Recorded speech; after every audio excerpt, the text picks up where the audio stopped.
With promising news about the Pfizer COVID vaccine, the question now is how will it be distributed? Tom Costello has been talking to Pfizer and other experts about how they plan to make it happen.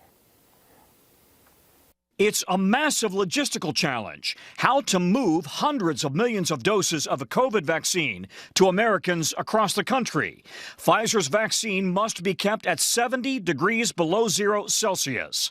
While it waits to submit the vaccine for emergency FDA approval next week, the company is already setting up a deep cold storage supply chain, using suitcase-sized cooling boxes to ship critical supplies to doctors and hospitals nationwide, possibly by later this month. Once they take it out of the ice, they can keep it 5 days in the normal fridge. So we have worked extensively to develop this distribution network. As part of Operation Warp Speed, the military is working with drug makers like Pfizer to coordinate distribution. So once you say execute, how fast does it get out there? Within 24 hours. Do you have doses of vaccine already stockpiled? Yes, we do. Pfizer says it will ship doses from its facilities in Michigan and Wisconsin. With each person needing 2 shots, the company expects to have enough for 25 million people worldwide this year, another 650 million next year.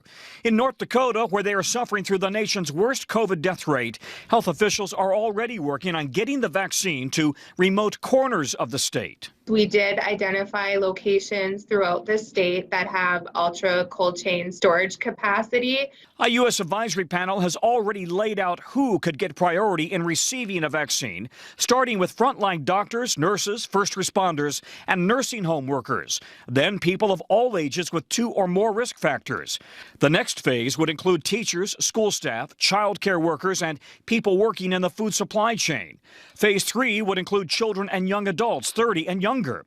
Phase 4 would include everyone else living in the U.S. The Pfizer COVID-19 vaccine needs to be stored at -70 degrees Celsius. This would typically require a special freezer, which is not available in most locations, like doctors' offices. And doctors now have an additional therapy to help treat certain COVID-19 patients. The FDA has granted an emergency use authorization for Eli Lilly's COVID-19 antibody treatment. Under the order, the drug can only be used in patients who are 12 and older with mild to moderate illness. They also have to be at high risk for getting much worse, such as having underlying conditions and needing hospitalization. However, it is not meant for patients who are already hospitalized.